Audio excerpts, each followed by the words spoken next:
Assalamualaikum warahmatullahi wabarakatuh. Perkenalkan, nama saya Wafik Ain Aziza. Saya dari kelas PAI 5F. Di sini saya akan menjelaskan tentang filsafat Al-Farabi.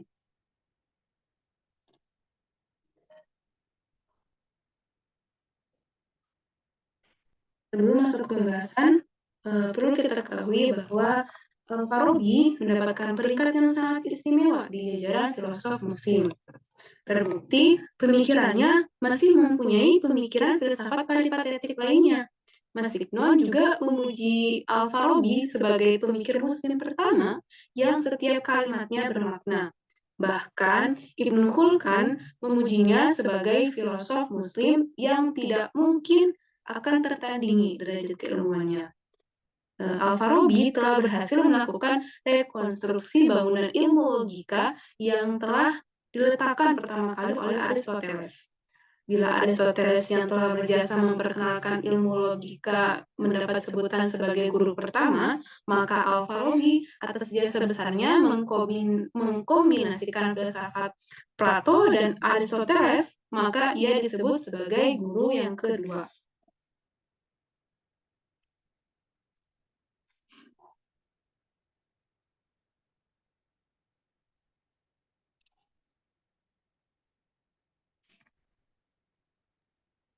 Selanjutnya, yang akan saya bahas yaitu yang pertama ada riwayat hidup Al-Farabi, yang kedua pemikiran filsafat Al-Farabi, dan yang ketiga pengaruh filsafat Al-Farabi terhadap perkembangan pemikiran Islam selanjutnya.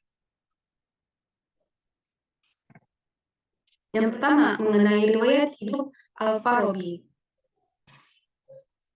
Al-Farabi mempunyai nama lengkap Abu Nasr Muhammad bin Tarkan.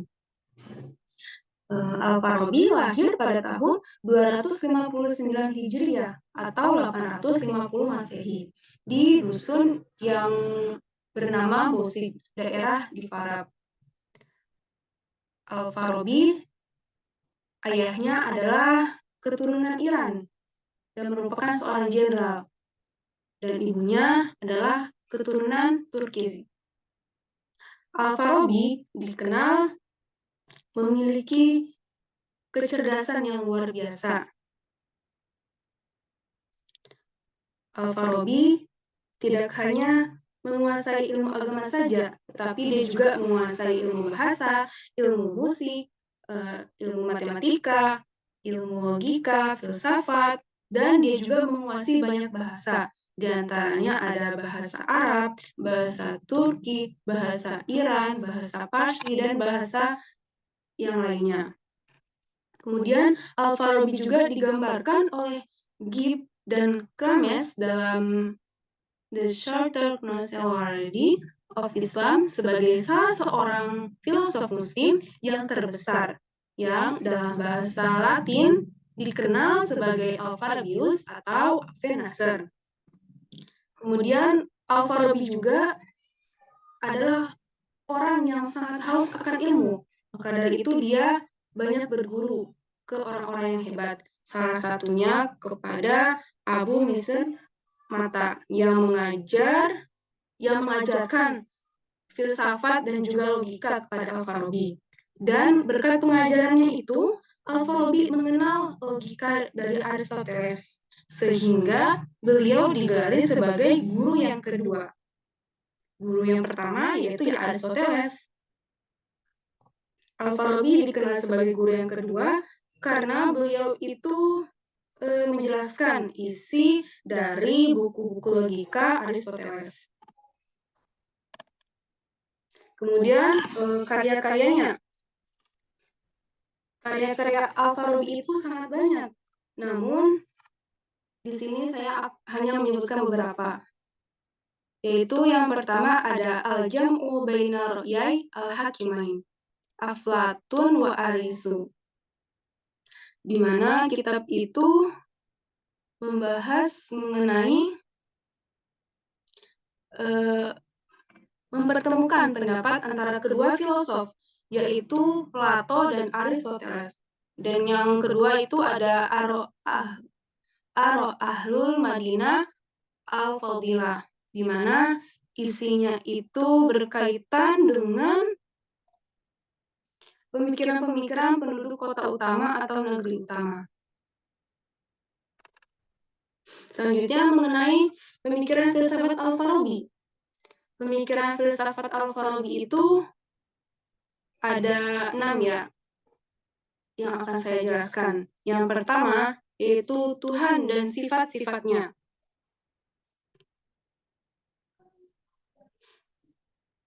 Dalam filsafat, kajian mengenai Tuhan itu merupakan keharusan. Tuhan, menurut Al-Farabi, mempunyai wujud yang esa. Menurut Al-Farabi,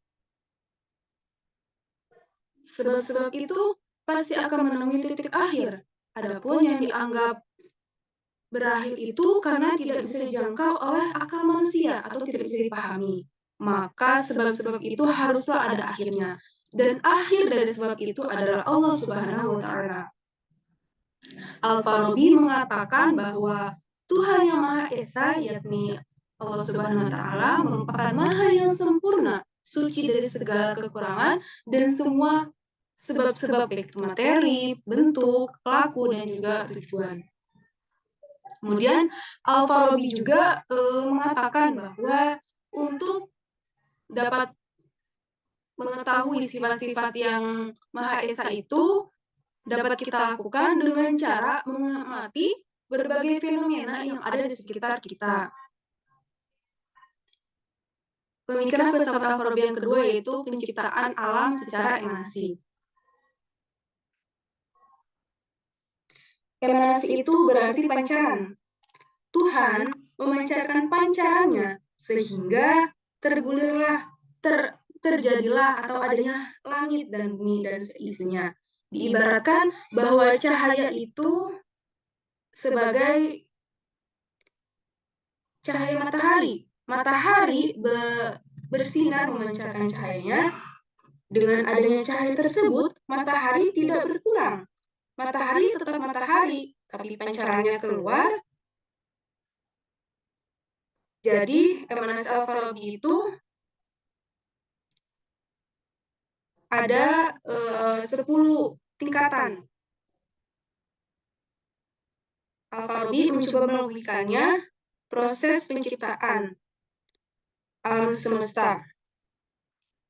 Proses penciptaan pertama alam semesta yaitu adanya wajibul wujud. Wajibul wujud itu adalah Allah Subhanahu wa Ta'ala. Wajibul wujud itu merupakan wujud yang harus ada, di mana wujud-wujud yang lain adalah hasil dari wujud tersebut. Dari wajibul wujud akan ada muncul mungkin wujud. Kalau mungkin wujud itu keberadaannya disebabkan oleh wajibul wujud, maka wajibul wujud itu tidak ada sebabnya atau dia berdiri dengan sendirinya. Allah sebagai wajibul wujud itu, Allah berpikir tentang dirinya, tentang zatnya. Maka ketika Allah berpikir tentang dirinya, tentang zatnya, muncullah akal pertama yang ada di dalam teori emanasi Al-Farabi. Kemudian dari akal pertama ini, dia memikirkan Allah dan merenungkan Allah. Kemudian dari pemikirannya, memikirkan Allah, memikirkan zat Allah dan sifatnya, maka akal pertama akan melahirkan akal kedua. Ketika akal pertama memikirkan dirinya sendiri, maka muncullah langit. Akal kedua berpikir tentang dirinya sendiri, nanti muncullah dunia bintang. Kemudian nanti akan muncul akal ketiga, akal keempat, akal kelima, sampai ke akal terakhir yaitu akal ke-10.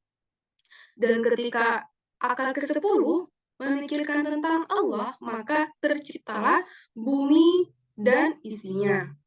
Nah, ini adalah proses terakhir dari emanasi Al-Farabi. Selanjutnya pemikiran filsafat Al-Farabi yang ketiga yaitu filsafat jiwa. Menurut Al-Farabi, jiwa manusia itu mempunyai 3 daya dan Al-Farabi ini menyesuaikan dengan pendapat yang dikemukakan oleh Plato. Yang pertama yaitu jiwa muharik atau jiwa yang bergerak. Jiwa yang bergerak ini seperti makan, minum, dan lain sebagainya. Kemudian jiwa yang kedua yaitu jiwa yang sudah masuk ke dalam ketahanan naluri atau menjadi insting manusia, seperti keinginan manusia untuk menjadi orang yang berprestasi. Kemudian yang ketiga yaitu logika atau pikiran. Kemudian daya pikir manusia itu ada beberapa macam. Yang pertama ada akal praktis, yang kedua ada akal aktual, yang kedua ada akal potensial, yang ketiga ada akal aktual, yang keempat ada akal mustafat. Akal mustafat merupakan akal yang bisa langsung bersambung atau berkomunikasi dengan Allah Subhanahu wa Ta'ala. Contohnya, ada seorang anak yang masuk ke kelas, di mana kelas itu kosong, isinya hanya ada kursi dan juga meja. Kemudian coba pikir, anak itu akan duduk di mana? Di kursi atau di meja? Tentunya anak itu akan duduk di kursi. Mengapa demikian? Karena akal praktisnya berfungsi secara langsung. Dalam akalnya itu terdapat pikiran bahwa kursi itu adalah tempat untuk duduk, sedangkan meja adalah tempat untuk meletakkan barang-barang. Maka dari itu, si anak itu pastilah akan duduk di kursi, bukan duduk di meja.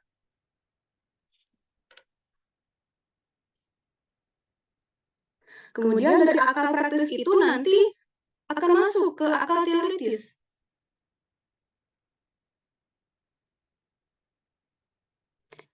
Misalnya, dia akan berpikir bahwa kursi ini siapa yang buatnya? Yang buatnya adalah manusia. Manusia itu siapa yang menciptakan manusia? Ya tentulah yang menciptakan manusia adalah Allah Subhanahu wa Ta'ala. Dan Allah Subhanahu wa Ta'ala itu merupakan ada di akal mustafat manusia atau akal yang secara langsung dapat dihubungkan dengan Allah Subhanahu wa Ta'ala. Kemudian pemikiran filsafat Al-Farabi yang keempat yaitu filsafat kenabian. Menurut Al-Farabi,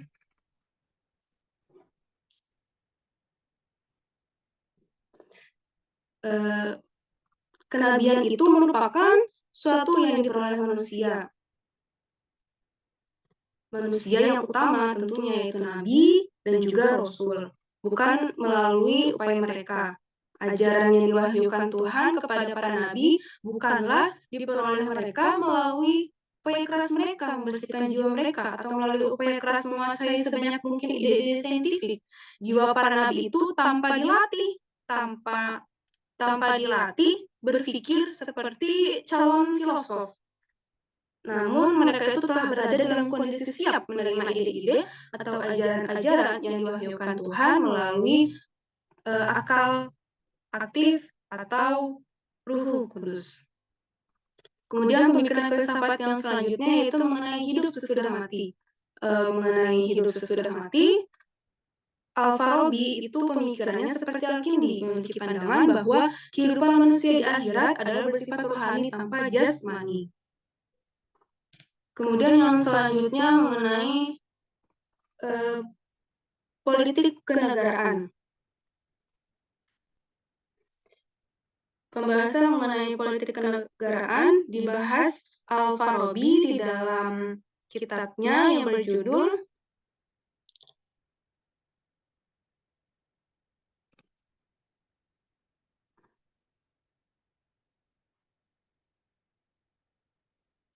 Ar-Ahlul Madinah Al-Fadilah. Di dalam kitab itu, Al-Farabi mengatakan bahwa negara itu ada beberapa macam. Yang pertama, negara Al-Fadilah atau negara yang utama. negara yang memiliki sumber kebahagiaan sejati, bukan hanya untuk pemerintahnya saja, tetapi juga untuk masyarakatnya. Istilah dalam Al-Qur'annya itu sebagai baldatun thayyibatun wa rabbun ghafur. Negara, Al-Fadhilah ini siapa yang memimpinnya? Tentunya yang memimpinnya adalah seorang nabi dan itu adalah syarat yang mutlak. Karena untuk menjadi negara yang fadilah, maka negara itu masyarakatnya harus mengenal Allah sehingga dia bisa melaksanakan amal ma'ruf nahi munkar. Dan yang kedua, yaitu negara yang jahiliyah, yang jahil atau negara yang bodoh. Mereka itu tidak tahu atau tidak tidak mengerti apa sih kebahagiaan sejati itu.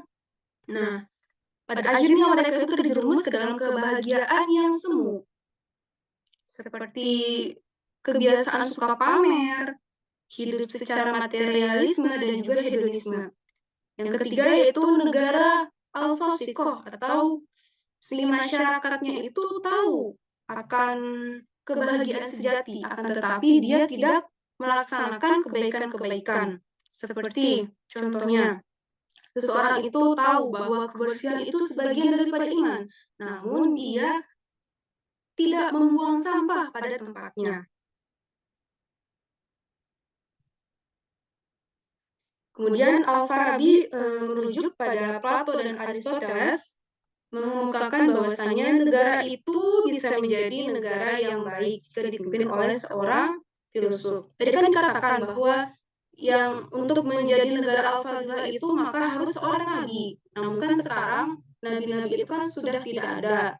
Nabi Muhammad itu adalah nabi terakhir dan tidak ada lagi nabi-nabi setelahnya. Maka dari itu untuk menjadi negara yang fadilah, negara itu bisa dipimpin oleh seorang filsuf. Mengapa seorang filsuf? Karena setelah nabi, maka seorang filsuflah yang lebih berhak gitu untuk memimpin suatu negara. Karena seorang filsuf itu merupakan orang yang memiliki falsafah-falsafah dan juga kebijaksanaan-kebijaksanaan untuk bisa membawa dari masyarakat yang menderita kepada masyarakat yang memiliki kebahagiaan yang sejati. Selanjutnya, mengenai pengaruh pemikiran filosofis Al-Farabi terhadap perkembangan pemikiran Islam selanjutnya.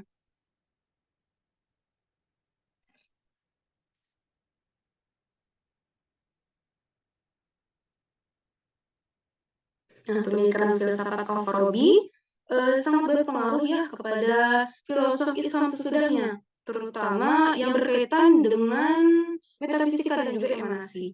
Di antara filosof yang terpengaruh terhadap pemikiran Al-Farabi, yaitu yang pertama ada Ibnu Miskawai. Pengaruh pemikiran Al-Farabi terhadap Ibnu Miskawai dapat terlihat dari pemikiran Miskawai tentang Tuhan. Ini tampak bahwa Tuhan menurut Ibnu Miskawai adalah zat yang Maha Esa dalam segala aspek. Sebagaimana pemikiran Al-Farabi tentang Tuhan. Tuhan tidak terbagi karena tidak mengandung kejamakan dan tidak ada satupun makhluk yang dapat menyerupainya. Pemikiran kenabian menurut Ibnu Miskawai mendapat pengaruh dari Al-Farabi yaitu mengenai perbedaan nabi dan filosof. Yang kedua, tokoh yang kedua yaitu Ibnu Bijah.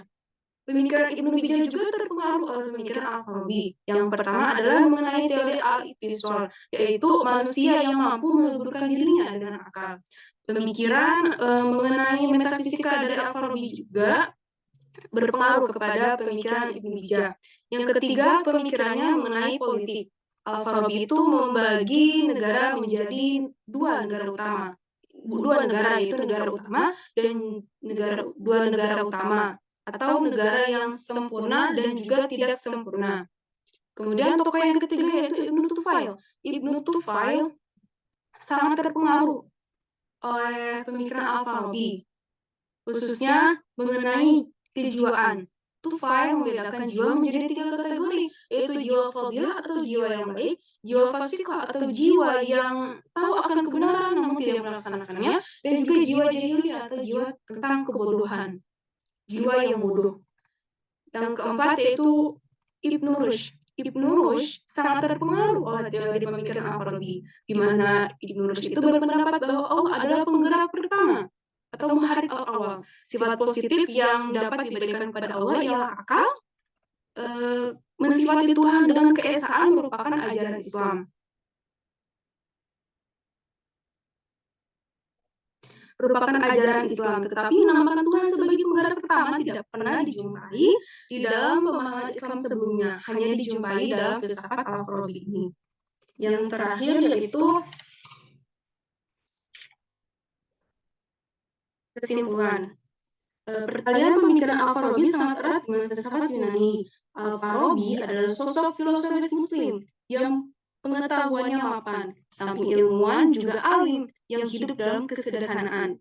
Yang pertama yang dapat disimpulkan yaitu signifikansi Al-Farabi dalam dunia pemikiran Islam termanifestasikan dalam cara berpikir falsafinya. Yang kedua, implementasi teori Al-Farabi sebagai konsekuensi logis seorang filosof Muslim terhadap purifikasi transendasi Tuhan.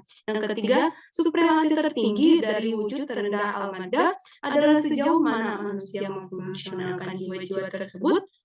Yang keempat yaitu akumulasi psikis yang benar terhadap aspek-aspek eksternal manusia adalah bagian dari aspek kenabian. Yang kelima, prototipe ideal sistem pemerintahan adalah perolehan kolektivitas bagian masyarakat sebagai tujuan dari negeri utama. Sekian yang dapat saya sampaikan. Mohon maaf apabila terdapat banyak kekurangan dan kesalahan. Billahi taufiq wal hidayah. Wassalamualaikum warahmatullahi wabarakatuh.